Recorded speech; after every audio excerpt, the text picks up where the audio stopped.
Mesdames et messieurs, bonsoir. Merci de nous rejoindre à Canal Algérie, nouveau numéro de questions d'actu. Et ce soir, nous avons le plaisir de recevoir monsieur Abdelkader Messahel, ministre des Affaires maghrébines de l'Union africaine et de la Ligue des États arabes, pour parler du dossier libyen. Monsieur Messahel, qui est de retour d'une longue tournée en Libye, une tournée à mettre dans les annales de la diplomatie algérienne, tant l'accueil qui lui a été réservé traduit la place de l'Algérie chez les Libyens. Alors, lors de cette tournée, le ministre des Affaires maghrébines de l'Union africaine et de la Ligue des États arabes a rencontré les principaux acteurs, les notables et les personnalités influentes sur la scène politique libyenne, dans le but bien sûr de trouver une issue à la crise qui secoue ce pays depuis un peu plus de 6 ans. Monsieur le ministre, merci d'avoir accepté l'invitation de Canal Algérie.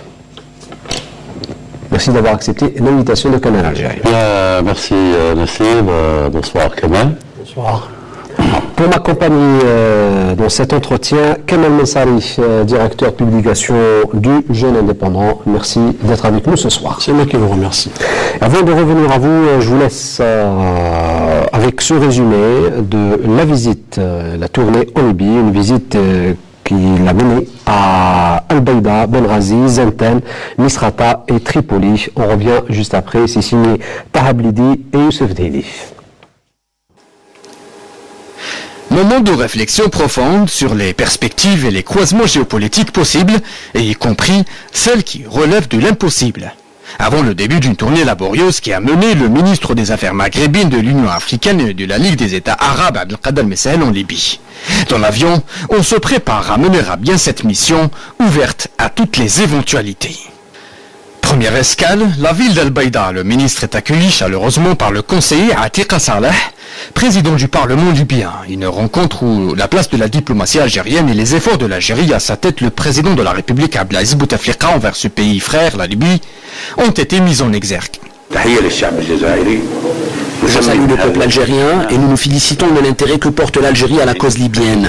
Et à sa tête son président Abdelaziz Bouteflika, son gouvernement et son peuple également. Monsieur le Premier ministre et Monsieur le ministre ont annoncé il y a quelque temps qu'aucune ingérence dans les affaires libyennes ne sera tolérée. C'est d'ailleurs ce qu'il est venu affirmer aujourd'hui, et que l'Algérie soutient le dialogue inclusif entre Libyens et sur le territoire libyen, et ceci en respectant la volonté du peuple libyen. À Rajma, à Benghazi, Abdelkader Messahel a reçu un accueil particulier à son arrivée au quartier général des forces armées arabes libyennes avant de rencontrer le maréchal Khalifa Haftar.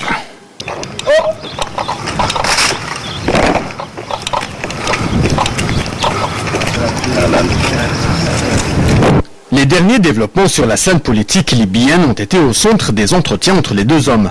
Le citoyen libyen, et tout au long de ce périple, était présent et a exprimé sa gratitude à la position de l'Algérie. Tout ce que vous dites est précieux pour nous. Il est pris en considération. Dieu seul sait la complexité de votre mission et je vous souhaite de la réussir car c'est une mission colossale. Vous connaissez notre position face aux crises et notamment celle traversée par le peuple libyen frère.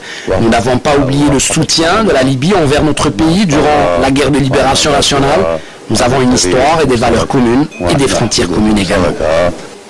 Un accueil chaleureux a été réservé à Abdelkader Messahel et à la délégation qui l'accompagnait à l'aéroport de Zenten par les responsables, les notables et la population locale, lesquels ont souligné la nécessité de tirer profit de l'expérience algérienne en matière de rétablissement de la paix et de la réconciliation nationale en vue de trouver une solution à la crise libyenne.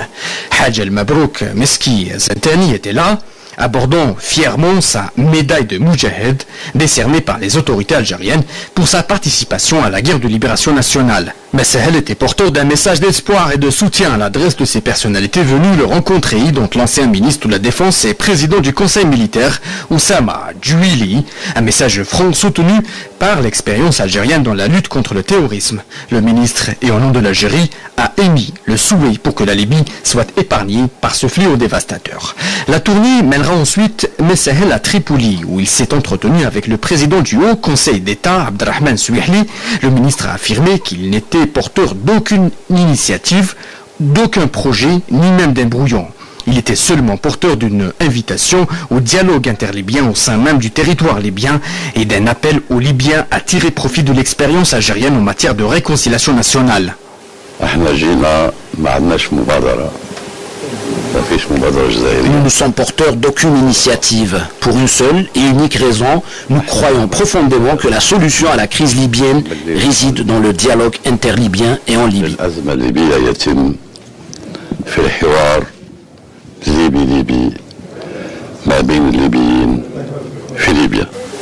Destination Misrata, et là une grande surprise attendait la délégation ministérielle à l'aéroport. Spontanément, des citoyens libyens se sont rassemblés et ont abordé le ministre en scandant des slogans en l'honneur de l'Algérie, de son gouvernement et de son président.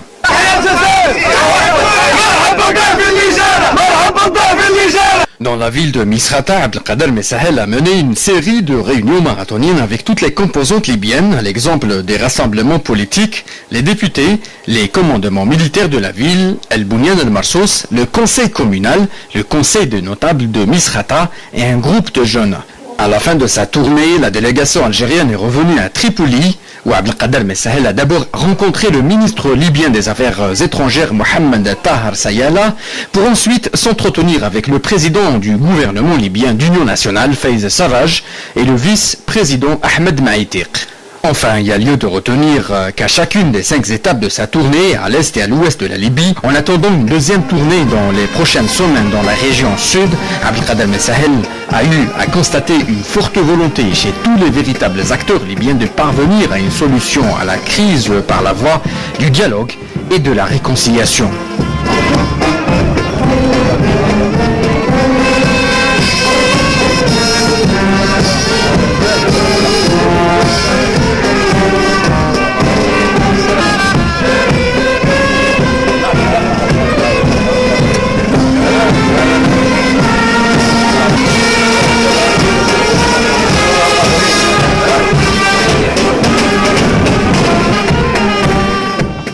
Alors, une visite très riche que nous allons détailler tout au long de cette émission. Mais d'abord, permettez-moi, M. Abdelkader Messahel, de vous demander comment est venue l'initiative de cette visite. Eh bien, comme vous le savez, l'initiative est venue du président de la République lui-même. Comme vous le savez, le président de la République suit avec beaucoup d'intérêt l'évolution de la situation dans ce pays frère et voisin. Le président de la République m'avait reçu le 19 mars, si vous vous souvenez, donc parmi les questions dont j'ai la charge, dont il m'a chargé, effectivement, il y avait le dossier libyen. Donc il m'a demandé d'entamer cette visite, non seulement de l'entamer, de rencontrer les principaux acteurs libyens et de me rendre dans toutes les régions libyennes. J'irai plus, il m'a même, si vous voulez, demandé de commencer par l'Est libyen. Pourquoi l'Est libyen? Je l'avais dit tout à l'heure en introduction à cette émission que j'ai commencé par Bayra et par Benghazi. Bayra et Benghazi, c'est un peu toute la symbolique de la résistance du peuple libyen contre le communisme italien. C'est la région de Omar Mukhtar. Omar Mukhtar qui était parti un peu du sud de la Libye, donc, et qui a mené une résistance qui a duré 20 ans.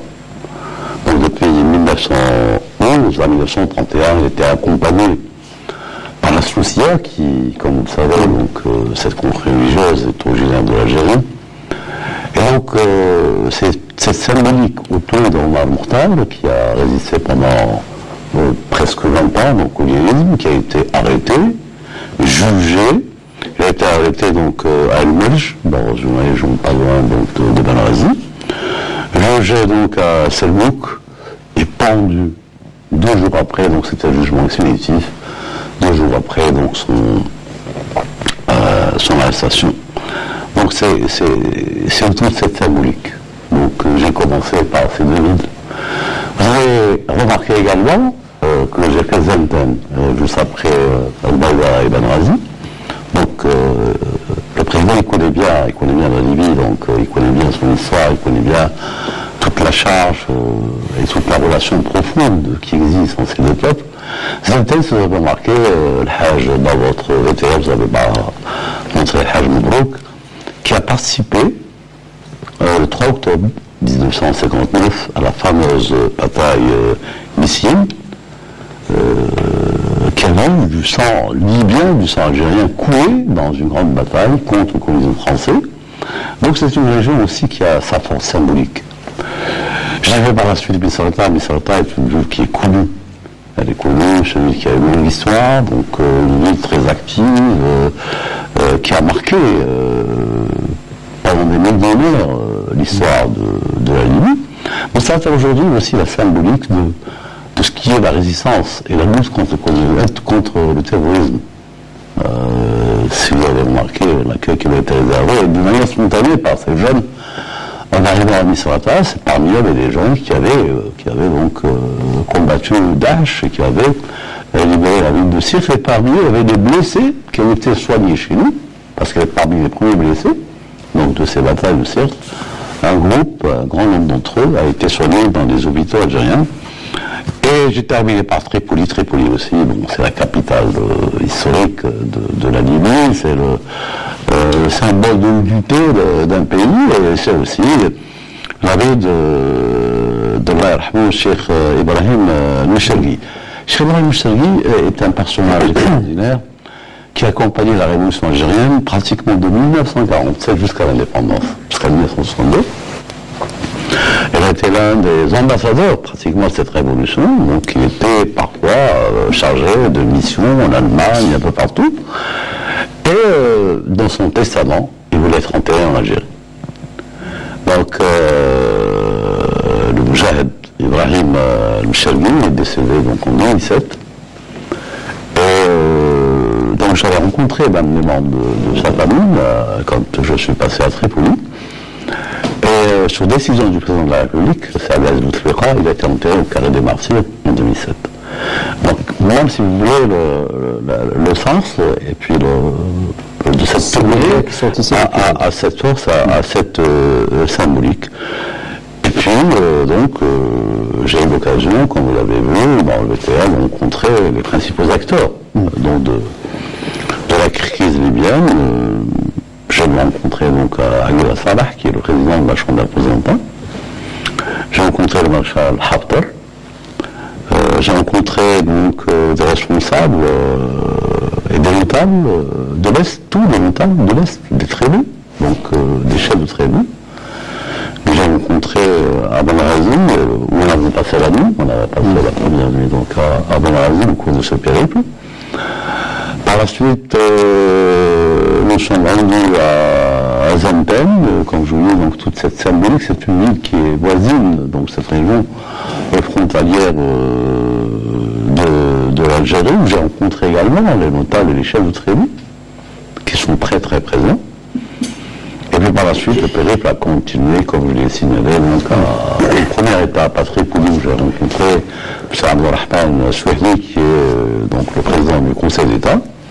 Et puis Misrata, j'ai rencontré beaucoup de monde, j'ai rencontré donc le commandement opérationnel de ceux, Beniam Marson, ceux qui ont mené donc la lutte contre Daesh à Tripoli. J'ai rencontré des représentants des associations civiles, j'ai rencontré des hommes d'affaires, j'ai rencontré donc des jeunes. Tous les acteurs. J'ai rencontré donc beaucoup de gens. Ça a été très utile. Donc c'était un moment de grande émotion, d'abord pour nous-mêmes.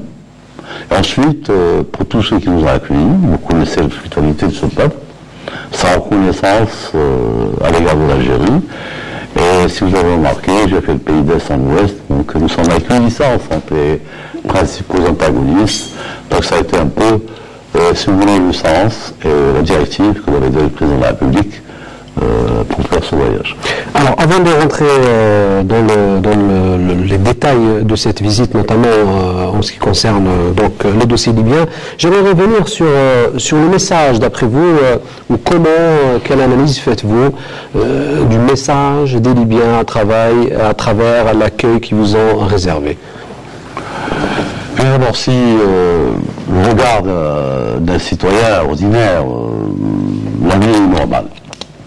Les gens, la vie est normale, que ce soit donc à Al-Bayda. Al-Bayda, c'est une très belle ville, située dans Jebel Akhdar, qui est une région extraordinaire. Jebel Akhdar, d'ailleurs, c'est très verdoyant. C'est une ville qui est située à 800 mètres d'altitude, qui a une vue superbe. Donc, sur la mer, la vie est normale. Benghazi est une ville martyre. on voit les stigmates des luttes et des combats qui ont eu lieu. Donc, moi j'ai connu cette Brésil à Coquette en 1961, j'étais jeune diplomate, j'ai fait partie de la délégation algérienne qui était à la réunion, une des sessions du comité de libération de l'ONU à l'époque. C'est vrai, quand on voit dans quel état est la ville, et ce souvenir que j'ai de 1971 de la ville de Benghazi, il y a espoir que cette ville soit reconstruite. Elle sera certainement plus belle qu'elle ne fut. Donc, le sentiment que j'ai reçu, la chaleur de l'accueil, la fraternité, vous savez, la place de l'Algérie chez les Libyens est une place particulière. C'est pas dû seulement à notre guerre de libération, j'ai parlé tout à l'heure de ce sang commun qui a coulé contre le colonialisme français, mais c'est parce que l'Algérie n'est pas présente. On n'a pas une grande communauté algérienne en Libye, nous n'avons pas plus de monde algérien qui vivent en Libye, nous n'avons pas d'entreprise libyenne algérienne en Libye, donc nous n'avons pas d'intérêt en Libye. Ce que nous voulons, c'est le retour de la paix et la stabilité dans ce pays frère et voisin. Donc ce sentiment, nous le sentons chez les citoyens, du moins chez tous que nous avons pu voir. Monsieur le ministre, vous avez parlé d'espoir, mais en même temps il y a une réalité du terrain. Votre visite et l'accueil qui vous a été réservé démontrent qu'il y a aussi un cri de détresse des populations après 6 ans de crise et de lutte, et un pays meurtri, une population épuisée par les conflits, par les combats. Mais on a entendu en même temps les nouveautés au sein de à travers votre déplacement, un dialogue libyen, interlibyen en Libye. Ce que cela signifie que de toutes les initiatives, les précédentes initiatives ou solutions extramuros ont prouvé leurs limites, est-ce que maintenant les Libyens sont conscients que désormais il faudrait que la solution intervienne en Libye et avec les Libyens sans interférence étrangère? Vous l'avez si bien dit, c'est pas moi qui l'ai dit, je l'ai dit c'est vrai, mais c'est Aguirre Sall, au VTR, il a dit, le président de la Chambre des représentants, il a dit qu'il nous faut une solution libyenne en Libye. Bon, vous savez, c'est un pays de 6 millions d'habitants. C'est un pays qui a un potentiel extraordinaire. C'est un pays qui a des possibilités fabuleuses. C'est un pays qui a des cadres, beaucoup de cadres. Ils ont formé énormément de cadres. C'est un pays qui ne mérite pas le sort qui lui arrive. Donc, les gens, excusez-moi d'utiliser l'expression, ils en ont marre. Oui. Ils veulent vivre en paix. Moi, ça me rappelle ce qu'on a vécu dans les années 90. On disait on a ce sentiment chez les citoyens. Donc, aujourd'hui, le problème, vous l'avez si bien souligné, c'est que les Libyens doivent discuter entre eux. D'ailleurs, nous, parmi, les messages que nous avons transmis aux Libyens, c'est que la solution doit être libyenne. Dans un dialogue entre Libyens et pour la Libye. Nous avons notre propre expérience, d'autres pays ont les mêmes expériences. Je crois qu'il y a un besoin d'un dialogue. Il faut que les gens se rencontrent. Vous savez, je vais souprendre. Dans certains endroits, les Libyens ne s'étaient jamais vus, jamais rencontrés, donc il a fallu que la délégation algérienne passe pour qu'on prenne une charba libya ou macarona comme une mise ensemble autour d'une même table. C'est ce genre de dialogue. Et il y a déjà un effort de réconciliation qui s'est fait. En 2014, il y avait une guerre entre les MTN et les Messarati autour de Tripoli. Aujourd'hui, il y a un dialogue entre eux, il y a une paix qui s'est instaurée. Il y a un dialogue qui est en train de se faire. Donc il faut les encourager à aller vers ce dialogue. Il faut le déclic. Le déclic, moi j'ai le sentiment que le déclic peut venir. Cependant, il faut que ce dialogue soit un dialogue libyen sans interférence étrangère. C'est très important. C'est les interférences qui créent parfois des problèmes. Est-ce qu'il y a des agendas cachés ou est-ce des intérêts cachés? Les gens sont conscients que la solution ne peut provenir que d'eux-mêmes. Donc, il faut les encourager. Ça, c'est le premier constat. Il y a un accord politique qui a été signé le 17 octobre 2015. Très peu de Libyens le rejettent. Un accord, c'est un accord. Un accord, c'est pas le Coran, c'est pas quelque chose de sacro-saint. Donc un accord peut être revu, peut être relu, peut être amendé. Et d'ailleurs, l'accord du 17 décembre 2015, dans l'une de ses dispositions, dans l'un de ses articles, il est bien souligné qu'à n'importe quel moment, les parties peuvent se voir pour rediscuter, renégocier, revoir s'il y a des articles à revoir, s'il y a des arrangements à faire, pourquoi pas. Donc il y a un socle, il y a, si vous voulez, cet accord qui est là. Et très peu de gens le rejettent. Tout de même, je reprends un terme, la description d'un des citoyens qui vous a apostrophé, que vous avez rencontré, qui vous a parlé de la complexité. Ils sont conscients qu'elle est complexe. Elle se situe où cette complexité? Est-ce que c'est les menaces terroristes, ou bien le peu d'enclin que peuvent témoigner certains partis politiques en Libye vers une solution qui pourrait être consensuelle? Est-ce qu'il y a des garanties qui peuvent garantie ou bien une couverture qui permettra aux Libyens d'aller vers ce dialogue-là et cette réconciliation et qui aboutira justement vers une sortie de crise souhaitée par tout le monde, surtout parmi les Algériens? Ah, mais la complexité, elle vient du manque de dialogue, de l'inexistence de dialogue. Vous savez, les malentendus, ils viennent du manque de dialogue, dans n'importe quelle situation. Il suffit que les gens se mettent autour d'une table, discutent entre eux, négocient, ils trouveront des compromis. La situation, elle est complexe, elle est en même temps quelque chose qui n'est pas en adéquation avec le potentiel qui existe dans ce pays, que ce soit un potentiel humain, que ce soit un potentiel économique, ou culturel, ou sociologique. Donc il y a de l'espérance, il y a de l'espoir. C'est vrai, elle est complexe. Pourquoi elle est complexe? Comme je vous ai dit tout à l'heure, il y a des interférences. Je suis allé à Tripoli, je le dis, je le redis, nous n'avons pas d'initiative. Je ne suis pas parti à Tripoli avec un projet ou une architecture d'une solution, parce que nous croyons que les Libyens ont la capacité de le faire. Et ils ont, quelque part, disons, une plateforme qui est là, cet accord politique, qu'ils peuvent revoir, parce qu'il ne faut pas oublier que l'accord politique, il gère une phase de transition. Exactement. C'est pas la solution définitive, parce que la solution viendra par la suite, quand il y a la mise en œuvre des différentes institutions, quand il y aura la Constitution, quand il y aura des élections, donc après cela, donc il y aura la mise en place des institutions de la Libye. Mais tant qu'il y a des interférences, tant qu'il y a des gens il y a un processus qui est mené par les Nations Unies, il faut rester avec ce processus, il y a un accord de paix, il faut le sauvegarder parce que c'est le socle de la solution. Vous savez, la Chambre des représentants, son mandat s'est terminé en 2015, en octobre 2015.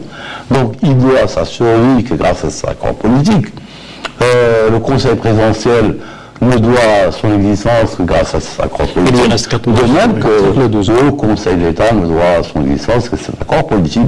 Donc c'est un minimum, il suffit d'enrichir, et c'est ça justement le dialogue qu'il faut encourager. La situation est complexe, c'est bien dit, parce que nous ne sommes pas allés uniquement avec un message qu'il n'y a pas d'alternative au dialogue politique entre les Libyens, à la solution politique, mais aussi le problème de la réconciliation. La réconciliation nationale est quelque chose de fondamental, très important. Et là, nous sommes partis également avec notre propre expérience.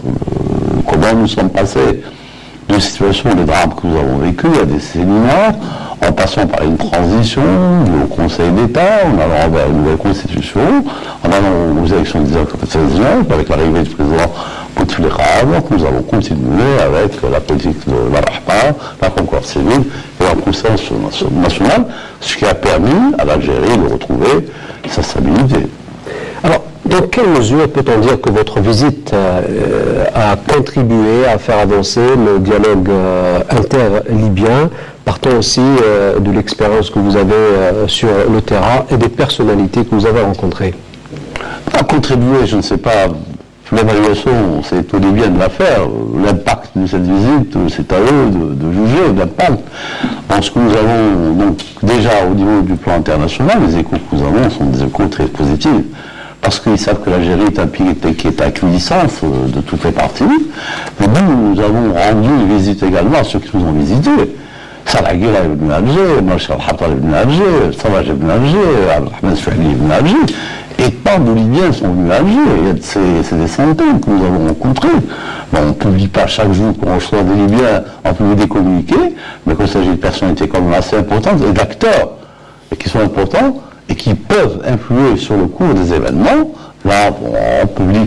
Sinon, les contacts n'ont jamais été interrompus avec l'Élysée, donc nous sommes allés donc c'est à eux de nous dire quel est l'impact de cette visite. Bon, comme vous, j'ai lu un peu la presse libyenne, ça a été bien accueilli, et même parfois la presse hors libyenne, arabe, tunisienne, égyptienne, que j'ai lu parmi les pays voisins, qu'ils ont salué cette visite. Aujourd'hui, il y avait une réunion à Tunis d'experts autour de l'envoyé spécial du secrétaire des Nations Unies, toute la discussion a porté sur la visite à Tripoli. Donc il y a, si vous voulez, un impact. Bon, maintenant, encore une fois, je le répète et je le redis, puisque vous avez eu l'occasion de le dire, je pense que les Libyens sont suffisamment conscients pour aller de l'avant, pour aller vers cette solution que eux-mêmes recherchent. Ils en ont marre, ailleurs. Bravo. Monsieur le ministre, pour aborder dans le sens de Nazim, je crois que, si ma mémoire est bonne, vous étiez l'an dernier en Sonia précis en Syrie et vous êtes allé là-bas pour proposer une sortie de crise aux Syriens à travers la réconciliation nationale. Il y a même une délégation syrienne qui est venue par la suite pour essayer de comprendre les mécanismes de la mise en application de cette réconciliation nationale. Comment les Algériens ont-ils pu arriver à concrétiser cette réconciliation? Est-ce que cette même démarche, vous l'avez ressentie ou bien vous allez la proposer? Je sais que vous n'avez pas de proposition, c'est pas ça. Mais est-ce que les Libyens vont-ils s'inspirer de la démarche algérienne pour justement aboutir à cette solution qui est la paix civile et la réconciliation nationale?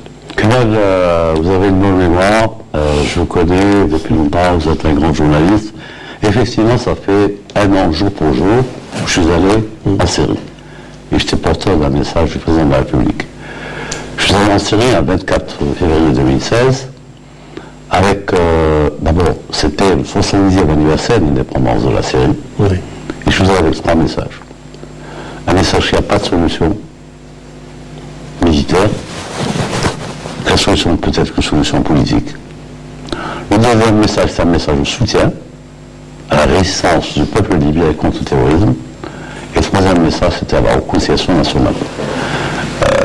C'est une position qui est valable également pour la Libye aujourd'hui. C'est une position doctrinaire. Vous connaissez la position de l'Algérie, elle est invariable. Le temps nous a toujours donné raison. Nous avons toujours été contre les interventions militaires. Quand vous avez une intervention militaire, peut-être vous connaissez le jour où elle peut commencer. Vous ne savez pas quel jour elle se termine, et vous ne savez surtout pas comment elle se termine. Vous devinez comment elle se termine, et elle se termine par le chaos et la catastrophe. Et c'est le cas de toutes les interventions, depuis l'Afghanistan, passant par l'Irak, par la Syrie, par la Libye ou ailleurs. Donc nous avons eu cette doctrine. Elle est, c'est ça la position de l'Algérie, elle est invariable. C'est une position construite sur le vécu, ce que nous avons vécu, ce que nous avons vécu comme drame, ce que nous avons vécu comme expérience. Elle est bâtie sur le dialogue, elle est bâtie sur la réconciliation, elle est bâtie également sur l'unité nationale, elle est bâtie sur des fondamentaux qui sont là et qui sont ceux qui doivent préserver la stabilité et la paix de certains pays, d'autant qu'il s'agit de pays voisins comme la Libye. Donc, ce qui est valable dans cette démarche de faire le dialogue politique, de faire la réconciliation nationale et de combattre le terrorisme, c'est un triptyque qui est valable au Liban. J'ajouterai ce qui est fondamental en fait, puisque vous avez l'occasion de parler de... Là aussi, la réconciliation, le dialogue interlibyen conduit à quoi? conduit à la mise en place des institutions fortes, des institutions crédibles, des institutions capables, des institutions justes. Parce que le problème, le terrorisme, lorsqu'il se développe, comme il se développe, tout ce qui se nourrit, il se développe lorsqu'il y a une faiblesse de l'État ou l'absence de l'État. Donc c'est un peu ce qui se passe un peu dans notre environnement, notamment en Libye ou dans notre environnement immédiat. Pour ça, nous sommes impatients de voir donc ce processus aboutir. Nous l'accompagnons, c'est vrai, parce qu'il y va de l'avenir et de la stabilité de la Libye. Et quand on parle de l'avenir et de la stabilité de la Libye, on parle également de l'avenir et de la stabilité des pays voisins. Et pour nous aussi, le problème se pose en termes sécuritaires. Nous avons 1 km de frontière avec ce pays voisin, donc il y a pour la péruvien et un moyen de pression sécuritaire sur nous, sur nos voisins.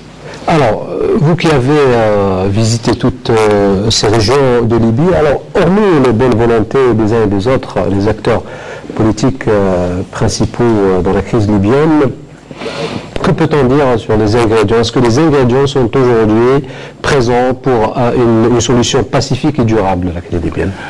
Moi, je crois que oui. D'abord, il y a 2 indicateurs qui sont extrêmement importants. Il y a une rencontre qui s'est déroulée à Rome il y a 2 jours. J'en ai été informé quand j'étais en Libye et j'ai encouragé les antagonistes à se rencontrer. Donc le fait que les gens se rencontrent et discutent, même si le premier jour, c'est pas évident, hein, mais avec le temps, les gens vont trouver des points de concordance et des points de consensus. Donc, je crois que dans notre histoire, l'histoire de l'Algérie, les négociations secrètes entre la FLN et la France avaient commencé en 57, 58, ça a duré 4 ans, 5 ans, donc il y a des contacts. Donc nous encourageons ce genre de contacts qui peuvent se faire dans la discrétion. Le facteur le plus intéressant, c'est le retour. Pas le retour, l'installation de la mission des Nations Unies à Tripoli. Et là, c'était très important.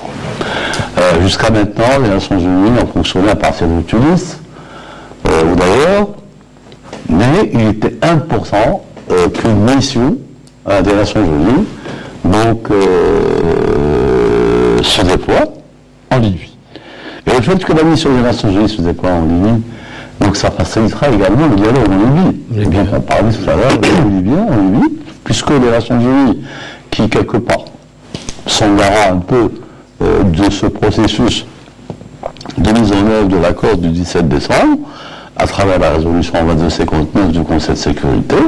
Donc c'est une bonne nouvelle que les Nations Unies reviennent et s'installent au niveau de Tripoli de manière permanente. Allez-y, Kamal.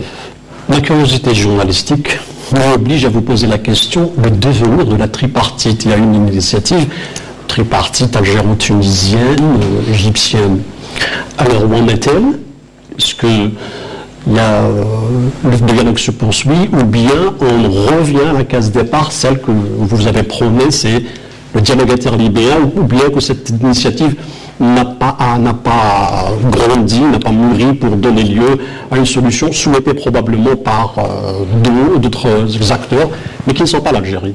Non, nous sommes preneurs de toutes sortes d'initiatives qui accompagnent les Libyens dans la recherche d'une solution. Donc moi-même, j'ai pris part à la réunion tripartite au niveau ministériel. C'est vrai, quand vous demandez un sommet, ça ne se ferait pas. Quand vous demandez à des chefs d'État de se rencontrer, il y a 2 exigences. La première exigence, c'est qu'il faut qu'il y ait une bonne préparation. Donc un sommet, c'est l'aboutissement d'un processus. C'est pas le début d'un processus, c'est un processus normal. Et ensuite, il faut que les principaux concernés, c'est-à-dire les Libyens, soient d'une ou autre partie prenante. Donc nous ne sommes pas contre une rencontre à 3. Nous recevons à Alger le 8 mai prochain la 11e session des pays voisins de la Libye. Il y a des efforts à faire parce que là, vous savez, ces questions sont extrêmement importantes. Nous n'excluons le dialogue avec personne quand il s'agit de la stabilité et quand il s'agit d'avoir une ingérence dans les affaires des autres. Nous avons des réunions avec tous les pays voisins.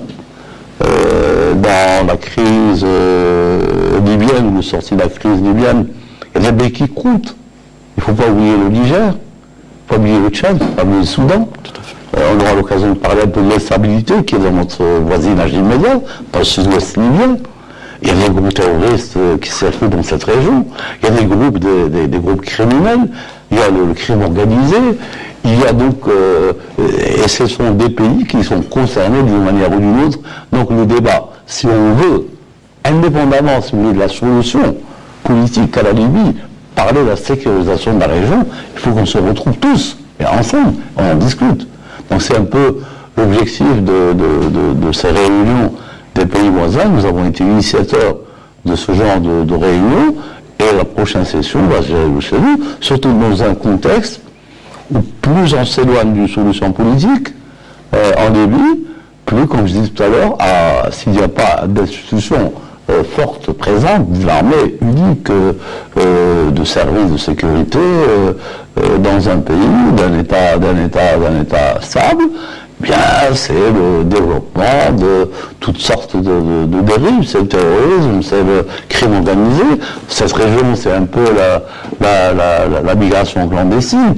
Donc c'est un peu dans ce genre d'espace géographique que tout se passe. Donc si on veut discuter de solutions, nous discutons avec les Libyens ou avec les voisins. Si on veut discuter de sécurité, et il s'agit pour nous tous de problèmes de sécurité, c'est une question importante, il faut qu'on se trouve entre nous et on en discute. C'est un peu le but de la prochaine réunion d'Alger, le 8 mai, des pays voisins de la Libye. Alors, depuis la Libye, vous avez exclu tout dialogue avec les terroristes, c'est la vision algérienne. Est-ce un avis partagé par toutes les parties libyennes que vous avez rencontrées? Ah oui, non, la lutte, vous savez, nous partons du principe. Les groupes terroristes sont identifiés en Libye ou ailleurs.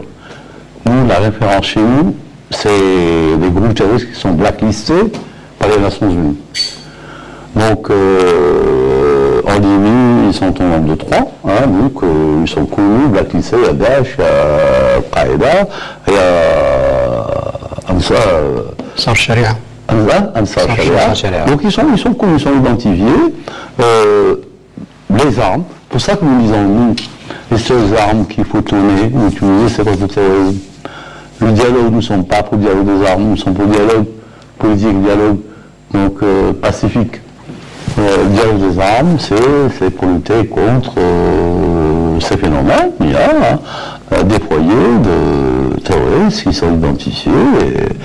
Je veux dire, il y a une menace de plus en plus dans le sud-ouest libyen. Donc, il faut que les pays se discutent entre eux. Il y a des oppositions armées à certains pays qu'on retrouve en Libye, hein, parmi les pays voisins. Donc c'est pour ça que je vous dis que le problème n'est pas uniquement un problème entre l'Algérie, la Tunisie et l'Égypte, mais le problème est un problème qui concerne tous les voisins. Nous aussi, ça nous coûte. Il faut rendre hommage à l'armée nationale populaire qui a non seulement joué son rôle de combattre, et tous les services sécuritaires de combattre le terrorisme, mais sécuriser nos frontières. C'est sur 1001 km, c'est pas facile. Donc, notre armée nationale populaire est là, elle est vigilante, elle surveille bien ses frontières. Nous sommes un pays qui a quand même plus de 6400 km de frontières, avec des pays qui ont quelques difficultés. Je parle des pays au sud du Sahara, soit le Niger, le Mali, il y a la question du Sahara occidental, il y a un certain nombre de comment dirais-je, de foyers de tension, qui fait que ça nous mobilise. Il y a la contrebande. Vous savez combien rapporte le trafic à contrebande dans le Sahel? Ça, c'est le rapport des Nations Unies. Ça rapporte plus de 800 millions de dollars par an. Vous imaginez ce que c'est? Donc ça finance le terrorisme. Et puis le terrorisme aujourd'hui dans cette région, il a évolué dans ses méthodes. D'abord, ils ont fédéré leurs activités au nord du Mali. Ils ont fédéré leurs activités au sud de la Libye. ils ont des connexions entre le Mali et la Libye. Ils ont également des connexions avec le Boko Haram. Donc de l'autre côté, vous voyez donc tout cet espace géographique. C'est pour ça que nous insistons toujours que la concertation se fasse avec les pays voisins de la Libye. Je ne sais pas si j'ai répondu à votre question, mais c'est un peu dans cet esprit que nous voyons les choses. Donc nous n'excluons pas, nous, la concertation, qu'elle se fasse à 2, qu'elle se fasse à 3, à 7, mais que la concertation doit se faire selon, comment dirais-je, selon des exigences. Il faut faire la part des choses entre le dialogue interne libo-libyen entre les Libyens, ça c'est leur affaire, ça leur imposer une solution. Ils choisiront le régime qu'ils voudront, ils choisiront donc l'organisation de l'État qu'ils voudront, ça c'est leur volonté, nous n'avons pas à nous ingérer dans leurs affaires. Si c'est le consensus national qui se dégage autour de ces solutions, maintenant la menace terroriste, c'est l'affaire de tout le monde, c'est l'affaire de tous, et là aussi la coordination, elle doit se faire en tous les pays qui sont menacés par le terrorisme, par le crime organisé, et par la migration clandestine. Il y a des liens entre eux. Vous ne pouvez pas séparer le terrorisme des passeurs pour la migration clandestine ou des grands trafiquants autour de la drogue, la cocaïne ou la morphine ou du hashish qu'il y a chez les voisins au Maroc et qu'il y a en quantité considérable. Allez-y. Alors on voit, bon, le monde arabe, bon, c'est votre dossier, le monde arabe, donc la Ligue arabe. On a 3 conflits vraiment qui perdurent. Donc, en termes de temps, ils ont dépassé le temps passé par la Deuxième Guerre mondiale. Donc on a la Syrie, les interférences sont claires, on voit que c'est presque un jeu de puissance. En Yémen, la même chose. Est-ce qu'on peut dire est-ce que c'est une autre démarche qui est prise par les pays membres, les pays plus sûrs, la Syrie, la Russie par exemple, ou les États-Unis? Est-ce que la démarche pour le règlement de la question libérienne est différente? Vous la sentez qu'il n'y a pas cette pression motivée par les intérêts géostratégiques ou commerciaux et économiques? Est-ce que vraiment les Libyens auront la latitude, les coups de franche pour aboutir à une solution, comme vous l'avez signalé au début, sous l'égide des Nations Unies, sans vraiment être perturbés ou sans que des puissances agitent les groupes terroristes, parce que c'est ce que la question se pose le citoyen lambda et bien évidemment nos journalistes. Donc vous voyez la Libye est normale, je vous l'ai dit, donc les gens vivent le plus normalement du monde. Bon, il y a une crise économique, elle est due donc c'est un pays qui a des capacités extraordinaires de production de pétrole. Je crois qu'ils avaient visé le 1 200 000 barils le jour. Ils s'étaient fixés le mois de février, compte tenu un peu du contexte, ils sont à peine maintenant 600 000 barils le jour. Il y a une dévaluation du dinar libyen, donc la vie est dure. Elle n'est pas facile, mais elle n'est pas dramatique. Les gens vivent, les gens sortent, les gens circulent. Nous, on n'avait ni protection, ni on s'est baladé dans les rues, aussi bien à Baïda qu'à Zenden, même à Benghazi, qu'à Tripoli. La vie, elle est suffisamment normale. Donc, qu'est-ce qu'il faut? S'il faut ce fameux déclic. Maintenant, vous posez le problème de la Syrie, du Yémen, de la Libye, vous posez un autre problème. Un problème beaucoup plus large et beaucoup plus... nous présidons le Conseil des ministres arabes jusqu'à septembre prochain. Parmi les priorités qu'on s'est fixées, moi-même, je préside ce Conseil des ministres, c'est une réforme profonde de la Ligue arabe. Qu'est-ce qui se passe aujourd'hui? Il y a des conflits. D'accord? Les plus grands conflits sont dans l'espace arabe. Hein? Le terrorisme est dans l'espace arabe. Il n'y a pas de solution arabe. Donc elle s'impose de l'extérieur. Il n'y a pas cette capacité chez la Ligue arabe d'être un facteur et un acteur important. Pourquoi? Parce qu'elle n'a pas fait ça nous. Elle a attisé au contraire le conflit. Elle n'a pas fait ça nous. La Ligue arabe est restée depuis sa création, je ne sais pas, en 45 ou 47, jusqu'à aujourd'hui, elle n'a pas fait ça. Quand on la compare à l'Union africaine, l'Afrique, elle a fait ça nous. L'organisation multi-africaine avait une mission historique c'était la libération du continent. Bon, pratiquement, tout le continent a été libéré, il reste encore ça occidental, il reste encore quelques endroits où il y a une présence étrangère. Mais sinon, elle a fait sa mue, elle a fait sa mutation, elle s'est transformée en Union africaine. L'Union africaine, elle se donnait des nouveaux objectifs. Elle a une vision qui va jusqu'à 2063.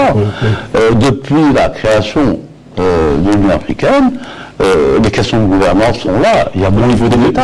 Il y a pratiquement plus de coups d'État. Il y a une gouvernance qui est là. Il y a des régimes qui sont élus de la manière la plus démocratique. Le taux de croissance, à l'époque, il était négatif. Aujourd'hui, il tourne autour de 8%. Et ça, c'est la Banque mondiale qui le donne.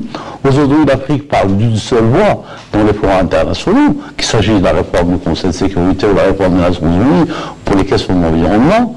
Il parle d'une seule voix, ce qui manque un peu à la Ligue arabe. Donc la Ligue arabe, elle se doit de faire sa mue pour essayer d'être réellement un acteur capable d'apporter des solutions et des réponses aux problèmes qui se posent au peuple et aux nations arabes. Est-ce qu'elle n'est pas quelque part, la Ligue arabe qui n'arrive pas à faire sa mue, est-ce qu'elle n'est pas quelque part victime de ces mêmes interférences qui pèsent sur le dossier syrien par exemple, ou dans les questions du Proche-Orient? Non, je pense que c'est une question de méthode. Les interférences, vous savez, interférences, c'est quoi interférence? C'est les intérêts. Les intérêts, bon, l'Afrique aussi, c'est un continent vaste, il y a des richesses, un parcours historique, bon, peut-être qu'il n'est pas comparable, mais nous sommes pratiquement dans le même, comment dirais-je, process en tant que continent émergent ou région émergente.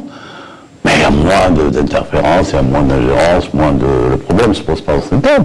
Parce que l'Afrique a décidé de se prendre en main, prendre en charge et s'approprier ces solutions. Elle le fait d'une manière peut-être pas totalement à 100% gagnante, mais elle le fait d'une manière beaucoup plus cohérente et beaucoup plus efficace. Donc le problème ne se pose pas en termes d'interférence, il se pose en termes de choix et de capacité à se prendre en charge et être indépendant dans sa décision.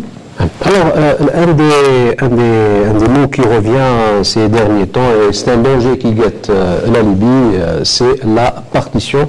Vous avez rencontré les différents acteurs, les protagonistes de la scène libyenne, qu'en pense-t-il? Eh bien, moi, j'ai pas constaté, aucun d'entre eux ne parle de partition. Mais au contraire, ils te parlent de Libya, Wahda, ou Mohada.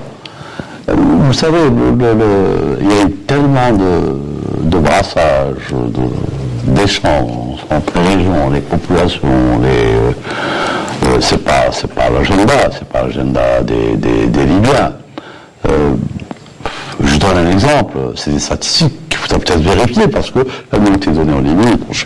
Je n'ai pas eu besoin de les. Mais par exemple, 50% des habitants de Benghazi sont d'origine de Msanta de Trabos. Et vice-versa. Le bon partie des habitants de Zenten habitent Tripoli, donc il y a un brassage extraordinaire. Et ce qui est intéressant, j'ai discuté avec les hommes d'affaires à Misrata, où aujourd'hui sont en train de travailler sur la réouverture de la ligne entre Misrata et Tobrouk. Donc il y a l'idée de faire revivre les échanges entre les différentes régions, mais au contraire, je pense qu'il y a beaucoup plus de signes de relance, si vous voulez, d'une vie économique de part et d'autre. Moi, je n'ai pas ce sentiment. Bon, maintenant, est-ce qu'il y a des agendas cachés ou autres? Moi, je pense que les Libyens ont suffisamment la capacité de faire face à ce genre de situation. Vous savez, nous, dans notre approche de toutes les questions, y compris pour le Mali ou pour le Niger ou pour la Libye ou pour ailleurs, on peut partager le pouvoir, on ne peut pas partager le territoire. On ne partage pas le territoire, on peut partager le pouvoir. On partage le pouvoir en fonction d'un équilibre, il faut qu'au niveau des institutions, toutes les régions soient représentées, que lorsqu'on parle de développement, il faut que ce soit un développement équitable, il n'y a pas de développement d'une région qui se développe plus qu'une autre, donc on partage On ne partage pas le territoire, mais on partage le pouvoir. Le pouvoir peut s'exprimer en termes politiques, comme il peut s'exprimer en termes économiques, ou en termes sociologiques, beaucoup plus. Donc c'est un peu notre approche. Et je crois que la Libye est dans cette dynamique. Le Mali est dans cette dynamique. Le Niger a déjà prouvé, il est dans cette dynamique. Donc je pense qu'il y a certains équilibres qui peuvent être trouvés dans l'État unitaire et l'État-nation. Permettez-moi de vous ramener encore une fois à cette question de dialogue, parce que je crois que si on revient bien à la question irakienne, l'une des erreurs, comme dit les experts et les analystes, parlent de cette politique d'exclusion qui a été prônée à l'égard des anciens du régime de Saddam Hussein, ceux qui faisaient partie du parti Al-Ba'ath, et une fois marginalisés, exclus, pourchassés, ils ont rejoint le Daesh ou les organisations terroristes. Est-ce que maintenant en Libye, on parle d'un dialogue sans exclusif, sans exclure aucune entité ou personnalité? Selon vous, qui pourrait porter ce dialogue? Est-ce qu'il pourrait être porté par les tribus, par les partis politiques, ou bien par tous les partis, par personnalités indépendantes, y compris ceux qu'on a casés appartenant à l'ancien régime de Muammar Kadhafi? Ça va là des travers de ces révolutions arabes, qu'on dit, c'est son problème de l'exclusion. Vous avez cité l'Irak, il y a des lois qui ont été prises d'exclusion. Donc tout ce qui était BAF est exclu. Moi je donne un militant du BAF ou un directeur d'une école qui avait sa carte au parti. Donc tout ce qui était BAF a été exclu. C'est une loi qui a été prise. La Libye, ils ont fait la même chose. Alors qu'est-ce qui s'est passé? Vous savez, la démarche qu'a choisi le président Bouteflika en 1999, c'était la démarche du plus large consensus. Et confortablement, à l'Assemblée, il y avait une majorité super confortable, FLN-RND, on ne veut plus faire un gouvernement avec le FLN-RND. C'est nous. Et élargi. Le gouvernement, à l'époque, était élargi à des gens qui ont une sensibilité islam modérée, à des gens qui étaient sensibilité de gauche, si vous voulez. Pourquoi? On a baptisé mosaïque. Parce que si vous voulez la stabilité, si vous voulez construire, vous avez besoin du plus large consensus. L'exclusion, c'est quoi le résultat de l'exclusion? L'exclusion, elle pousse à la radicalisation. Et la radicalisation, elle pousse à la violence. Mais oui. Pourquoi nous parlons de conciliation nationale aussi bien en Syrie qu'en Europe ou ailleurs? Parce que nous savons quels sont les bienfaits de la conciliation nationale. Conciliation nationale entre des gens qui avaient des points de vue différents, mais il y a le minimum qui c'est le pays, il y a des rouges, en conciliation nous sommes allés plus loin, en conciliation avec notre identité, avec notre histoire, notre fondement de notre identité, l'arabité, l'islamisme, la mazérité, l'islam. L'islam, l'arabité et la majorité. Donc, c'est plus loin que ça. C'est ça la conciliation nationale.